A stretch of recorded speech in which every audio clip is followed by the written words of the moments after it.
M. Martin Fayulu, il perdrait également pas moins de 80% de l'électorat qui constitue les circonscriptions de Beni et de Butembo. Si diriger, c'est prévoir. Notons qu'un dirigeant prudent n'est pas celui qui a dans son agenda un plan A et un plan B, voire d'un plan C, mais plutôt celui qui en a pour toutes les lettres de l'alphabet. Si quelqu'un a une popularité par procuration, cette popularité est sans doute pareille à un château de cartes. Le vent souffle comme vent bon lui semble. Rien n'indique qu'il soufflera toujours sur ta direction. Il peut bien aimer aller ailleurs. Le pouvoir peut bien vouloir changer de camp.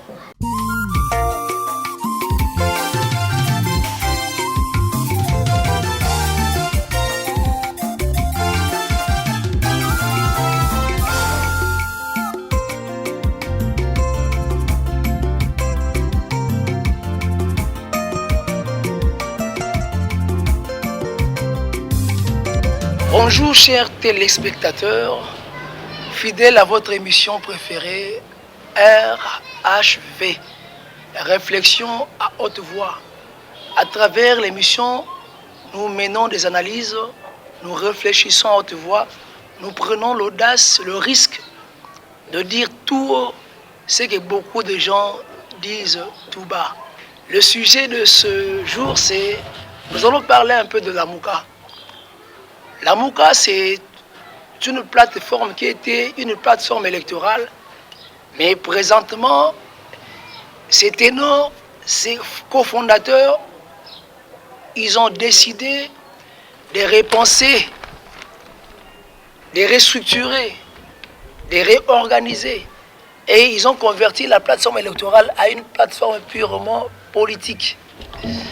Mais depuis un certain moment, nous sommes en train d'assister à des volte-fesses.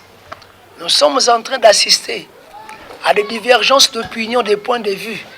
Ce que nous ne souhaitons pas en tant qu'analystes politiques. Mais curieusement, nous avons un tout petit peu arrivé à comparer cette plateforme, la Mouka, à un château de cartes. Voilà pourquoi la conclusion de mon émission de la fois passée, j'avais conclu en disant une popularité par procuration est sans doute pareil à un château de cartes. Un château de cartes, nous le savons si bien, c'est lorsqu'on superpose des cartes les unes au-dessus des autres pour former une maison ou un château. Nous pouvons bien l'avoir. En fait, cette maison tenir, nous pouvons voir le château tenir pendant un moment, mais il suffit seulement de bouger une carte. Nous savons tous comment ça finit. La Mouka, pareil à un château de cartes, je pourrais dire que M. Fayulu, le candidat célèbre, l'homme le plus populaire de la RDC, incontesté, incontestable, sa popularité a commencé quelque part. C'est au moment où les leaders des partis politiques ancrés, fondés sur des bases réelles, notamment le MLC, notamment l'ensemble de Moïse Katumbi, notamment le leadership de Moussa Nyamwisi, notamment la base qu'avait Mouzoutou en quittant les Palous, tout le Bandounou. Et ces gens-là se sont réunis à Genève et ont décidé de porter leur dévolu sur la personne de Martin Fayulu. À ce moment-là, chacune de ces personnalités avait donné un mot d'ordre à sa base. Je me rappelle, le sénateur Jean-Pierre Bemba dit que la base de MLC puisse voter comme président le numéro 4. Moïse Katumbi également a réitéré, a fait la même chose, a déclaré que toute la base d'ensemble, tout Katanga puisse voter pour Martin Fayulu.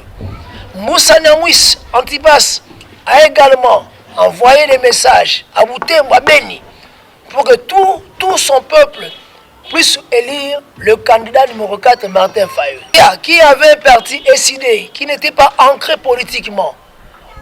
D'autant plus que, même au niveau de la chambre basse du Parlement, Fayulu avait plus ou moins qu'un seul député qui était lui-même. C'est-à-dire le parti de Fayulu n'avait pas d'ancrage politique. Mais subitement, pendant l'élection plutôt, c'était celui qui amassait un électorat impressionnant. Il drainait des foules, il était ovationné, adulé même par des populations. Partout il passait, on n'avait jamais vu une mobilisation dans l'histoire de l'élection politique au Congo, pareil à ce qu'avait traîné l'homme qu'on appelle le soldat du peuple. Mais maintenant, nous avons poussé nos analyses plus loin.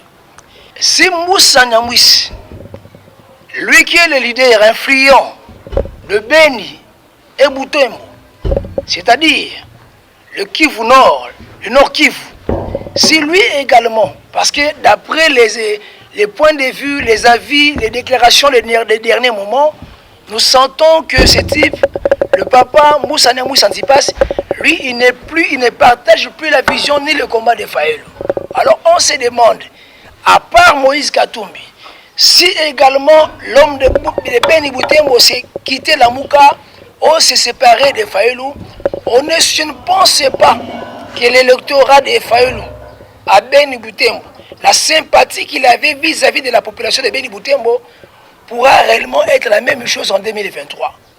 Donc si Moussa Nyamwisi Antipas quittait les navires, la Mouka, je pense que automatiquement et arithmétiquement, M. Martin Fayulu, il perdrait également pas moins de 80% de l'électorat qui constitue les circonscriptions de Beni et de Butembo.